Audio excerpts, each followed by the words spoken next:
Hello everyone, welcome to star education YouTube channel. Star education YouTube ચેનલમાં આપ સૌનું ખૂબ ખૂબ સ્વાગત છે. આજનો જે વિડીયો છે એમાં આપણે ચર્ચા કરશું 22મી જૂનના તમામ અગત્યના કરંટ અફેર. સૌથી પહેલા તો આપણી ટેલિગ્રામ ચેનલને જોઈન કરી લેજો. સ્ટાર એજ્યુકેશનની તમામ ઓફિશિયલ અપડેટ તમને આ ટેલિગ્રામ ચેનલમાં મળતી રહેશે. માત્ર ટેલિગ્રામમાં જઈ સર્ચ કરો સ્ટાર એજ્યુકેશન, આ પ્રકારે ટેલિગ્રામ ચેનલ મળી જશે. આ ઉપરાંત હવે આપણી એન્ડ્રોઇડ એપ્લિકેશન પણ અવેલેબલ છે, તો પ્લે સ્ટોરમાં જઈ માત્ર સર્ચ કરો સ્ટાર એજ્યુકેશન, આ પ્રકારે આપણા લોગો વાળી એન્ડ્રોઇડ એપ્લિકેશન પ્લે સ્ટોરમાં પણ જોવા મળશે. શરૂ કરીએ આજનો વિડીયો 22મી જૂનના કરંટ અફેર. સૌથી પહેલો ક્વેશ્ચન આજના વિડીયોમાં. હાલમાં જ વિશ્વ હાઇડ્રોગ્રાફી દિવસ છે, આની ઉજવણી ક્યારે કરવામાં આવેલી હતી? વિશ્વ હાઇડ્રોગ્રાફી દિવસ આ ગઈકાલે હતો 21મી જૂને, તો ઓપ્શન બી આપણો આન્સર થશે. હાલમાં જ વિશ્વ હાઇડ્રોગ્રાફી દિવસ છે 21 જૂન 2022 રોજ ઉજવાયેલો. કોણ ઉજવે છે આને? International hydrography organisation. તો એમના દ્વારા આની ઉજવણી કરવામાં આવે છે અને આની શરૂઆત થઈ હતી 2006માં. બસ આમાં આટલું જ આપણે યાદ રાખીશું, બીજું કંઈ યાદ રાખવા જેવું છે નહીં. નેક્સ્ટ ક્વેશ્ચન છે આપણો international day of celebration of the solstice. આની ઉજવણી ક્યારે કરવામાં આવી હતી? તો હાલમાં જ international day of celebration of solstice ની ઉજવણી પણ 21મી જૂને કરવામાં આવેલી હતી, તો ઓપ્શન એ આપણો આન્સર થશે. બરાબર, 21મી જૂને ઇન્ટરનેશનલ યોગા ડે પણ હતો, ઇન્ટરનેશનલ હાઇડ્રોગ્રાફી ડે પણ છે, બરાબર, અને international day of celebration of the solstice આની ઉજવણી પણ 21મી જૂને થાય છે. 3 અગત્યના દિવસો તમારે 21મી જૂને યાદ રાખવાના છે. બરાબર, ગુજરાતીની અંદર આને વાત કરીએ તો આ દિવસનું ગુજરાતી એવું થાય કે સંક્રાંતિની ઉજવણી માટેનો આંતરરાષ્ટ્રીય દિવસ. બરાબર, આની શરૂઆત 2019માં કરવામાં આવેલી હતી. બરાબર, 21મી જૂન છે. બરાબર, આ દિવસ છે સૌથી લાંબો હોય અને સૌથી ટૂંકો દિવસ ક્યારે હોય એવું પૂછે. બરાબર, તો આ હોય 21મી ડિસેમ્બરે. બરાબર, આ ખાસ ધ્યાન રાખજો. હવે બીજું આમાં છે, બરાબર, સૌથી લાંબો દિવસ છે, બરાબર, એ દર વખતે 21મી જૂન ના હોઈ શકે. બરાબર, 20 થી લઈ, બરાબર, અને 22મી જૂન સુધીમાં એક દિવસ એવો આવે કે જે સૌથી લાંબો હોય. બરાબર, એટલે ક્યારેક ક્યારેક તમને છે આમાં ડેટ અલગ અલગ જોવા મળે, પણ મોટે ભાગે છે, બરાબર, એવરેજ 21 જૂન છે, બરાબર, એ સૌથી લાંબો દિવસ ગણવામાં આવે છે. બરાબર, એવી જ રીતે સૌથી ટૂંકો દિવસ છે, બરાબર, એ ક્યારેક 21 ડિસેમ્બર હોય છે, તો ક્યારેક છે 22 ડિસેમ્બર હોય છે. બરાબર, તો આમાં તમે અલગ અલગ વેબસાઇટ જોશો તો તમને દરેકમાં આન્સર અલગ અલગ જોવા મળશે. તો આ જસ્ટ ખાલી તમને ક્લેરિફિકેશન આપી દઉં. 20 થી 22 જૂન વચ્ચે છે એક દિવસ એવો હોય કે જે સૌથી મોટો હોય. એવી જ રીતે 21 અને 22મી ડિસેમ્બર છે, બરાબર, એમાંથી એક દિવસ એવો હોય કે જે ટૂંકો હોય. બરાબર, ક્યાંક 21 ડિસેમ્બર આપેલું જોવા મળશે, ક્યાંક 22 ડિસેમ્બર જોવા મળશે. તો આવું બધું તમને જોવા મળશે. બરાબર, બાકી આ દિવસ સૌથી પહેલી વખત 2019માં ઉજવાયો. ચલો, એના પછીનો બહુ જ અગત્યનો ક્વેશ્ચન છે, તમારી સામે સ્ક્રીન ઉપર આવી ગયો છે. સંયુક્ત રાષ્ટ્રની સિક્યુરિટી કાઉન્સિલ, બરાબર, એમાં 5 નવા સભ્યો છે 2022-23 માટે ચૂંટાઈ આવ્યા છે. બરાબર, અને આમાં નીચેનામાંથી કોનો સમાવેશ થાય છે? 5 નવા સભ્ય દેશો ચૂંટાઈ આવ્યા છે. બરાબર, અને આ 5 નવા સભ્ય દેશો છે એના નામ શું છે એ કહેવાના છે. ઓપ્શન તમારી સામે આપેલા છે. બરાબર, તો આમાં આન્સર આવશે અલ્બેનિયા, બ્રાઝિલ, ગેબોન, ઘાના અને સંયુક્ત અરબ અમીરાત. તો કુલ આટલા દેશો છે, બરાબર, એ ચૂંટાઈ આવ્યા છે સંયુક્ત રાષ્ટ્રની સિક્યુરિટી કાઉન્સિલ માટે. બરાબર, અલ્બેનિયા, બ્રાઝિલ, ગેબોન, ઘાના, સંયુક્ત અરબ અમીરાત. ઓકે, તો આ ખાસ ધ્યાન રાખશું આપણે. આ 5 નવા સભ્ય દેશો છે, બરાબર, એ ચૂંટાઈ આવ્યા છે. આ કોને જોઈન કરશે? હાલમાં ભારત, આયર્લેન્ડ, કેન્યા, મેક્સિકો અને નોર્વે, આટલા દેશોને છે, બરાબર, આ 5 દેશો છે જોઈન કરશે. હવે વાત કરું સંયુક્ત રાષ્ટ્રની સિક્યુરિટી કાઉન્સિલની. તો સંયુક્ત રાષ્ટ્રની જે સિક્યુરિટી કાઉન્સિલ છે, બરાબર, એમાં કુલ કેટલા સભ્ય દેશો છે? તો સંયુક્ત રાષ્ટ્રની જે સિક્યુરિટી કાઉન્સિલ છે, બરાબર, એમાં કુલ 15 સભ્ય દેશો હોય. બરાબર, યુએનએસસી ની જે સિક્યુરિટી કાઉન્સિલ છે, બરાબર, તો યુએનએસસી લઈ લઈએ આપણે અહીંયા. બરાબર, એની સિક્યુરિટી કાઉન્સિલ છે, બરાબર, એમાં કુલ હોય 15 સભ્યો. કેટલા હોય? 15 સભ્ય દેશો હોય. એમાંથી 5 છે, બરાબર, એ કેવા હોય? તો કઈ કે 5 છે એ કાયમી સભ્યો છે અને 10 છે, બરાબર, એ બિનકાયમી અથવા તો અસ્થાયી સભ્યો છે. 5 પરમેનન્ટ મેમ્બર અને 10 છે એ નોન પરમેનન્ટ મેમ્બર છે, અસ્થાયી અથવા તો બિનકાયમી. બરાબર. તો હવે વાત કરીએ કે આ 5 જે કાયમી સભ્યો છે એ કયા કયા છે. અમેરિકા એટલે કે યુનાઇટેડ સ્ટેટ, યુનાઇટેડ કિંગડમ, બરાબર, જેને બ્રિટન પણ આપણે કહીએ છીએ. ત્યારબાદ ફ્રાન્સ, રશિયા અને ચીન. આ 5 છે, બરાબર, આ સંયુક્ત રાષ્ટ્રના કાયમી સભ્યો છે. બરાબર. બાકી 10 બિનકાયમી સભ્યો હોય. આ દર 2 વર્ષે આની ચૂંટણી થાય અને સમયાંતરે બદલાયા રહે. બરાબર. તો આમાં અત્યારે ભારત પણ છે, સંયુક્ત રાષ્ટ્ર સિક્યુરિટી કાઉન્સિલનો સભ્ય દેશ છે. બરાબર. તો એ પણ આપણે યાદ રાખીશું. અત્યારે ભારત પાસે સંયુક્ત રાષ્ટ્રની સિક્યુરિટી કાઉન્સિલ છે. બરાબર. તો એનો સભ્ય દેશ છે. 10 જે નોન પરમેનન્ટ મેમ્બર હોય એમાંથી એક અત્યારે ભારત પણ છે. પણ એ ક્યાં સુધી રહે? 2 વર્ષ સુધીના સમયગાળા માટે રહે. બરાબર. પછી પાછી ફરી વખત ચૂંટણી થયા કરે અને એ પ્રમાણે રોટેશન બેઝ ઉપર છે ચાલ્યા કરે. તો આ સંયુક્ત રાષ્ટ્રના 5 સ્થાયી અને 10 અસ્થાયી સભ્યો એની વાત કરી. હવે હમણાં જે આ 5 સભ્યો ચૂંટણી થઈ એમાં કોઈ દેશ એવો છે કે જે સૌથી પહેલી વખત યુએનએસસી નો મેમ્બર બન્યો હતો, સોરી, યુએનએસસી ની સિક્યુરિટી કાઉન્સિલની અંદર સદસ્ય બન્યો છે. તો હા, એક દેશ એવો છે, બરાબર, કે જે યુએનએસસી ની સિક્યુરિટી કાઉન્સિલની અંદર છે, સૌથી પહેલી વખત આનો સદસ્ય બનેલો છે અને આ દેશનું નામ છે અલ્બેનિયા. બરાબર. અને સંયુક્ત અરબ અમીરાત છે, અગાઉ એકવાર બની ગયેલું, તો આ વખતે બીજી વખત બનશે. બરાબર. પણ અલ્બેનિયા છે એ સૌથી પહેલી વખત બનશે. બરાબર. તો આ ખાસ ધ્યાન રાખીશું આપણે. ઓકે. બાકી બ્રાઝિલ, ગેબોન, ઘાના આ બધા બની ગયા છે અગાઉ. હાલમાં ભારતીય નૌકાદળે ભારતીય જહાજો છે એની સલામતીની સુરક્ષા માટે પાર્શિયન ગલ્ફ અને ઓમાનના અખાતની અંદર કયું ઓપરેશન શરૂ કરેલું છે? આ પ્રશ્ન પણ મોસ્ટ ઇમ્પોર્ટન્ટ છે. જીપીએસસી વાળા પણ ફોકસ કરે અને ગુણ સેવા તથા તલાટી વાળા પણ અહીંયા ફોકસ કરે. બરાબર. આ ક્વેશ્ચન છે, હમણાં છેલ્લા 2 ક્વેશ્ચન ગયા એમાંથી એક ક્વેશ્ચન તમારી પરીક્ષામાં 100% જોવા મળશે. જીપીએસસી માં તો ખાસ જોવા મળશે જ તે. બરાબર. તો આ જે ઓપરેશન છે એનું નામ છે ઓપરેશન સંકલ્પ. તો ઓપ્શન સી આપણો આન્સર થશે. હાલમાં જ છે જહાજોની સલામતી અને સુરક્ષા માટે છે આ પાર્શિયન ગલ્ફ અને ઓમાનના અખાતની અંદર છે ઓપરેશન સંકલ્પ શરૂ કરવામાં આવેલું છે. બરાબર. આ પાર્શિયન ગલ્ફ છે. બરાબર. અહીં તમને કતર જોવા મળે છે, યુએઈ જોવા મળે છે, ઈરાક જોવા મળે છે, ઈરાન જોવા મળે છે. બરાબર. સાઉદી અરબ જોવા મળે છે પાર્શિયન ગલ્ફની અંદર. બરાબર. એવી જ રીતે અહીંયા ગલ્ફ ઓફ ઓમાન છે. બરાબર. ઓમાનની ખાડી કહેવાય. બરાબર. તો ઈરાન અને ઓમાન, બરાબર, તેમજ આ બધા દેશો છે, પાકિસ્તાન, બરાબર, એ બધા આની સાથે બોર્ડર ધરાવે છે. તો આ જસ્ટ નકશો એટલા માટે જ મૂકેલો છે કે તમે આંતરરાષ્ટ્રીય બોર્ડર પણ થોડું ઘણું જાણો. તો ભારતીય નૌકાદળના જહાજો છે, બરાબર, એની સલામતી અને સુરક્ષા માટે આ ઓપરેશન શરૂ કરવામાં આવેલું છે જેનું નામ છે ઓપરેશન સંકલ્પ. બરાબર. પાર્શિયન ગલ્ફ અને ઓમાનના અખાતમાં શરૂ થયું છે. ક્વેશ્ચન એવો પણ પૂછી શકાય કે કયા સ્થળે શરૂ થયું છે? તો પાર્શિયન ગલ્ફ અને ઓમાનનો અખાત, આ 2 વસ્તુ યાદ રાખવાની. બીજું, આ જહાજોની સલામતી માટે આપણે શું કર્યું છે? તો આપણું એક જહાજ છે, બરાબર, સ્ટીલ્થ ફ્રિગેટ જહાજ છે, સ્ટીલ્થ ફ્રિગેટ પ્રકારનું, એને આમાં તૈનાત કર્યું છે. અને આ જહાજનું નામ શું છે? જહાજનું નામ છે આઈએનએસ તલવાર. આ પણ યાદ રાખીશું. આઈએનએસ તલવાર નામનું જહાજ છે, બરાબર, એ અખાતની અંદર છે, બરાબર, તૈનાત કરેલું છે. બાકી નૌસેનાના વડા પણ છે, આર હરિકુમાર છે, 25મા નંબરના વડા છે, આ પણ યાદ રાખીએ.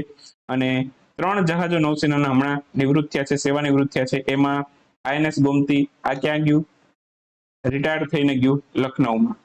બરાબર. ગોમતી છે, રિટાયર્ડ થઈને ક્યાં ગયું? તો કે લખનૌમાં. લખનૌમાં શું થશે? આનું સંગ્રહાલય બનશે. આ પણ યાદ રાખીશું. બીજું, એક નિવૃત્ત થયું આઈએનએસ અક્ષય અને એક નિવૃત્ત થયું આઈએનએસ નેશન. તો આ પણ આપણે યાદ રાખીશું. બરાબર. તો કુલ આ 3 જહાજો છે નિવૃત્ત થયેલા છે. બાકી નૌસેનાએ હમણાં ઇન્ડોનેશિયા સાથે 38મો કોર્પેટ અભ્યાસ કરેલો હતો, તો એ પણ આપણે યાદ રાખીશું. હાલમાં ડ્રેગન ફ્લાયની એક નવી પ્રજાતિ છે, ભારતના કયા રાજ્યમાંથી મળી આવી છે? તો આ ડ્રેગન ફ્લાયની નવી પ્રજાતિ છે, આ મળી આવી છે કેરળમાંથી. તો ઓપ્શન સી આપણો આન્સર થશે. હાલમાં જ છે કેરળમાંથી છે ડ્રેગન ફ્લાય છે, બરાબર, એની નવી પ્રજાતિ મળી આવી છે. આ તમે જોવો છો, આ છે ડ્રેગન ફ્લાય. આની નવી પ્રજાતિ હમણાં જ મળી આવી છે કેરળમાંથી. અગાઉ આવી જ ડ્રેગન ફ્લાયની એક પ્રજાતિ છે, બરાબર, એ આસામ રાજ્યમાંથી પણ મળી આવેલી હતી, તો એને પણ યાદ રાખીશું, બરાબર. અને કેરળમાંથી પણ હમણાં મળી આવી છે. હવે બંનેના નામ યાદ રાખીશું. કેરળમાંથી જે પ્રજાતિ મળી આવી છે એનું નામ છે બર્મા ગોમ્ફસ ચોક્યુલેન્સિસ. બર્મા ગોમ્ફસ ચોક્યુલેન્સિસ આ એનું નામ છે, બરાબર. અંગ્રેજીમાં, ગુજરાતીમાં બેમાં નામ યાદ રાખી લેજો, બરાબર. જેમ કે જીપીએસસી છે તો ઘણી વખત ઇંગ્લિશમાં પણ નામ આપી દે, બરાબર. બર્મા ગોમ્ફસ ચોક્યુલેન્સિસ આ કેરળમાંથી મળી આવેલી પ્રજાતિનું નામ છે, બરાબર. અને બાકી જે આસામમાંથી એક આવી જ ડ્રેગન ફ્લાયની પ્રજાતિ મળી આવી છે, એનું નામ છે પ્લેટીગોમ્ફસ બેનરી ટાર્મ, બરાબર. પ્લેટીગોમ્ફસ બેનરી ટાર્મ.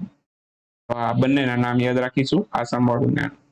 બાકી મેઘાલયમાંથી એક સાપની નવી પ્રજાતિ મળી આવેલી હતી જેનું નામ છે માયા સ્પીટ વાઇપર, તો એ પણ યાદ રાખીશું. અને એક ગરોળીની નવી પ્રજાતિ મળી આવેલી હતી ઓડિશા અને આંધ્રપ્રદેશમાંથી, બરાબર. અને આને પેઇન્ટેડ લેપર્ડ ગેકો પણ કહેવાય છે, આ ગરોળીની નવી પ્રજાતિને. અને બાકી એનું જે સાયન્ટિફિક નામ છે એ પણ યાદ રાખશું, બરાબર.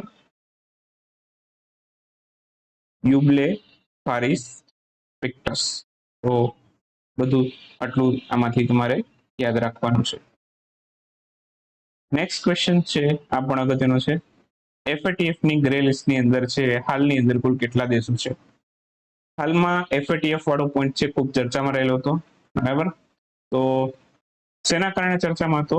બરાબર, ન્યૂઝ એવા છે, બરાબર, કે પાકિસ્તાન છે, બરાબર, એને FATF છે એની ગ્રે લિસ્ટમાંથી બહાર કાઢવામાં આવશે, બરાબર. પાકિસ્તાન અત્યારે છે FATF ની ગ્રે લિસ્ટમાં. બહાર નથી કાઢ્યું, પણ જે નવું સત્ર થશે FATF નું ઓક્ટોબરમાં થશે. ક્યારે થશે? ઓક્ટોબરમાં. તો ન્યૂઝ એવા છે, બરાબર, કે પાકિસ્તાન છે, બરાબર, એને FATF ની ગ્રે લિસ્ટમાંથી બહાર કાઢવામાં આવશે. તો એના કારણે ચર્ચામાં આવેલું હતું, પણ અત્યારે તો પાકિસ્તાન છે FATF ની ગ્રે લિસ્ટમાં જ છે, બરાબર. ઓક્ટોબરમાં શું થાય એ ત્યારે જોયું જાય, પણ અત્યારે ન્યૂઝ એવા હતા એના કારણે FATF છે ચર્ચામાં આવેલું હતું. તો પ્રશ્ન એવો છે મારો કે આમાં FATF ની ગ્રે લિસ્ટમાં કુલ કેટલા દેશો છે? તો આંકડો જોઈને થોડુંક કદાચ આશ્ચર્ય થાય તમને. અત્યારે FATF ની ગ્રે લિસ્ટની અંદર છે કુલ 23 દેશો છે, બરાબર. અને જે દેશો છે, બરાબર, એ ગ્રે લિસ્ટમાં હોય, બરાબર, એના ઉપર સેન્કશન લાગી જાય. એને IMF માંથી લોન મેળવવી હોય કે કોઈ પણ આંતરરાષ્ટ્રીય ટ્રેડ કરવો હોય તો એના ઉપર છે થોડા ઘણા સેન્કશન છે લગાવવામાં આવે. ગ્રે લિસ્ટમાં હોય એના ઉપર થોડાક ઓછા સેન્કશન હોય, પણ બ્લેક લિસ્ટમાં હોય એના ઉપર પૂરેપૂરા સેન્કશન હોય. બ્લેક લિસ્ટની અંદર બે દેશો છે, બરાબર. એક છે નોર્થ કોરિયા, બરાબર, અને બીજું છે ઈરાન, બરાબર. તો આ બે દેશોના નામ ખાસ યાદ રાખીશું, નોર્થ કોરિયા અને ઈરાન. બે દેશો છે અત્યારે બ્લેક લિસ્ટની અંદર છે. હાલમાં જ છે પાકિસ્તાન છે એને ફાઇનાન્શિયલ એક્શન ટાસ્ક ફોર્સ છે એના તરફથી થોડીક રાહત મળી છે, કારણ કે જાહેર એવું કરવામાં આવેલું હતું કે ભાઈ પાકિસ્તાન છે એને FATF ની ગ્રે લિસ્ટમાંથી દૂર કરી શકાશે. બર્લિનની અંદર FATF નું એક સત્ર યોજાશે ઓક્ટોબરની અંદર, તો એમાં પાકિસ્તાનને બ્લેક લિસ્ટમાંથી ગ્રે લિસ્ટમાંથી બહાર કાઢવું કે નહીં એના અંગેનો નિર્ણય લેવાશે, બરાબર. બાકી ગ્રે લિસ્ટમાં અત્યારે કુલ 23 દેશો છે. 23 દેશોના મેં નામ તમને આપી દીધું છે. એમાં UAE પણ છે FATF ની ગ્રે લિસ્ટમાં છે, બરાબર. હવે આ 23 દેશો છે, તમારે નામ યાદ રાખવાના તો કાંઈ જરૂર નથી. આ 23 દેશોના નામ યાદ રાખવાની કાંઈ જરૂર નથી. આંકડો યાદ રાખવાનો કે FATF ની ગ્રે લિસ્ટમાં કેટલા દેશો છે, તો કે 23. હા, એ યાદ રાખજો. હાલમાં FATF ની ગ્રે લિસ્ટમાંથી છે અમુક દેશો છે એને મુક્ત કરવામાં આવેલા. એમાં કયા કયા દેશો હતા? 3 દેશો છે, ઝિમ્બાબ્વે, અને એ પહેલા છે બોત્સવાના અને મોરિશિયસ. આ આટલા દેશો છે એને ગ્રે લિસ્ટમાંથી બહાર કાઢવામાં આવેલા હતા, એટલે કે મુક્ત કરવામાં આવેલા હતા, બરાબર. ગ્રે લિસ્ટ છે થોડુંક કેદી જેવું છે, બરાબર. આની અંદર જેટલા દેશો હોય એના ઉપર સેન્કશન્સ લાગી જાય, બરાબર, પ્રતિબંધો લાગે, પણ હાઈ લેવલના નહીં, લો લેવલના. અને જે દેશો છે બ્લેક લિસ્ટમાં છે, બરાબર, એના ઉપર ખૂબ જ વધારે પડતા પ્રતિબંધ લાગે, બરાબર. તો આટલું યાદ રાખીશું. બાકી પાકિસ્તાન છે સૌથી પહેલી વખત છે ગ્રે લિસ્ટમાં ક્યારે ગયેલું આ પણ યાદ રાખજો. થોડુંક પાકિસ્તાન વિશે પણ કહી દઉં, કેમ કે પાકિસ્તાન અને FATF છે આ બંને ચર્ચામાં આવેલું, એટલે કદાચ થોડુંક પૂછાઈ જાય ડિટેલમાં, તો ધ્યાન રાખજો. તો પાકિસ્તાન છે 2008માં સૌથી પહેલી વખત FATF ની ગ્રે લિસ્ટમાં ગયું, બરાબર. એ પછી છોડી દેવામાં આવેલું. પછી 2012 થી લઈને 15 સુધી FATF ની ગ્રે લિસ્ટમાં ગયું, અને ત્યાર પછી 2018માં, બરાબર. 2018માં FATF ની ગ્રે લિસ્ટમાં પાકિસ્તાન ગયું. એ પછી હાલની તારીખ સુધી છે હજી FATF ની ગ્રે લિસ્ટમાં જ છે, બરાબર. તો જે જૂનો રેકોર્ડ હતો એના કરતા પણ અત્યારે પાકિસ્તાન છે એનો ગ્રે લિસ્ટ છે એનો રેકોર્ડ લંબાઈ ગયો છે, બરાબર. 2018 થી લઈને 22 અત્યારે 4 વર્ષથી છે પાકિસ્તાન ગ્રે લિસ્ટમાં છે. બાકી FATF નું પૂરું નામ પૂછી શકે, ફાઇનાન્શિયલ એક્શન ટાસ્ક ફોર્સ, અને સ્થાપના એની 1989માં થયેલી, મુખ્ય મથક ફ્રાન્સના પેરિસમાં છે. બસ એટલા પોઈન્ટ યાદ રાખો, બહુ થઈ ગયું. વાત કરીએ ક્વિક ન્યૂઝની. ક્વિક ન્યૂઝમાં સૌથી પહેલો ક્વેશ્ચન આજના વિડીયોમાં. હાલમાં વિશ્વ ઊંટ દિવસ ક્યારે ઉજવાયેલો? વિશ્વ ઊંટ દિવસ ઉજવાયેલો 22મી જૂને. આજે વિશ્વ ઊંટ દિવસ છે. હાલમાં જ કેન્દ્ર સરકારે સિંગલ યુઝ પ્લાસ્ટિક છે એના પ્રતિબંધ અંગે એક સૂચિ જાહેર કરી છે કે કયા કયા પ્લાસ્ટિક ઉપર પ્રતિબંધો લાગશે. આ સૂચિ કઈ તારીખથી અમલમાં આવશે? આ સૂચિ અમલમાં આવશે 1 જુલાઈ 2022 થી. આ દિવસ કોઈને યાદ છે? 1 જુલાઈ 2017. શું થયું હતું આ 1 જુલાઈ 2017માં? ચલો કોમેન્ટમાં આપો જવાબ. 1 જુલાઈ 2017 નો દિવસ છે, તમારે મને કોમેન્ટમાં કહેવાનું આ દિવસે શું થયું હતું. હાલમાં જ કયા દેશે પોતાના દેશમાં રેપ ઇમરજન્સી જાહેર કરી છે? તો આ દેશની અંદર છે રેપના કેસ એટલા બધા વધી ગયા છે કે આ દેશને પોતાના દેશની અંદર છે રેપ ઇમરજન્સી જાહેર કરવામાં આવેલી. કદાચ આ વિશ્વનો પહેલો એવો દેશ હશે કે જે પોતાના દેશની અંદર રેપ ઇમરજન્સી જાહેર કરે છે. આ દેશનું નામ છે પાકિસ્તાન, બરાબર. તો આન્સર આવશે પાકિસ્તાન. હાલમાં જ કયા દેશે ODIમાં સૌથી વધુ 498 રન બનાવવાનો રેકોર્ડ હાસિલ કર્યો છે? તો 498 રન બનાવવાનો આટલા રન બનાવવાનો રેકોર્ડ હાસિલ કર્યો છે ઇંગ્લેન્ડે. તો આન્સર આવશે ઇંગ્લેન્ડ. હાલમાં જ ફિફા વર્લ્ડ કપ 2026 એનું આયોજન કયો દેશ કરશે તેવી જાહેરાત કરવામાં આવી છે? ફિફા વર્લ્ડ કપ 2026 નું આયોજન કરશે કેનેડા. કેનેડામાં આનું આયોજન થશે 2026ના વર્લ્ડ કપનું. રાષ્ટ્રીય યોગ ઓલિમ્પિયાડ 2022 નું ઉદઘાટન છે કોના દ્વારા કરવામાં આવ્યું હતું? આનું આયોજન શિક્ષા મંત્રાલય અને NCERT દ્વારા થયેલું છે, અને આનું ઉદઘાટન પણ શિક્ષા મંત્રી ધર્મેન્દ્ર પ્રધાને કરેલું. મલ્ટીનેશનલ પીસ કીપિંગ એક્સરસાઇઝ જેનું નામ છે એક્સ-ખાન-ક્વેસ્ટ 2022, આનું આયોજન કયા દેશમાં કરવામાં આવ્યું છે? આ દેશની આ જે એક્સરસાઇઝ છે એમાં કુલ 16 જેટલા દેશોએ ભાગ લીધો, એમાંથી ભારતે પણ ભાગ લીધેલો છે. તો આનું આયોજન ક્યાં થયું એવું કહેવાનું છે એક્સ-ખાન-ક્વેસ્ટ. આનું આયોજન થયું છે મંગોલિયામાં. ચર્ચામાં રહેલ ગિયા મિશન છે આ કઈ અંતરિક્ષ એજન્સીનું મિશન છે? પેલા તો ચર્ચામાં શું કામ હતું એ જાણી લો. સ્ટારક્વેક્સ છે આ મિશને ડિટેક્ટ કર્યા છે, બરાબર. જે તારાઓ છે એમાં ભૂકંપ ડિટેક્ટ કર્યા છે, અને આ યુરોપિયન સ્પેસ એજન્સીનું મિશન છે, બરાબર, ગિયા મિશન. તો યાદ રાખજો. વિશ્વની સૌથી મોટી તાજા પાણીની માછલી છે એ કયા દેશમાં મળી આવી છે? આ મળી આવી છે કંબોડિયા ખાતેથી. આન્સર આવશે કંબોડિયા, બરાબર. એપ્રોક્સ આનું વજન છે 400 કિલોગ્રામ આસપાસ છે. કેટલું? 400 કિલોગ્રામ.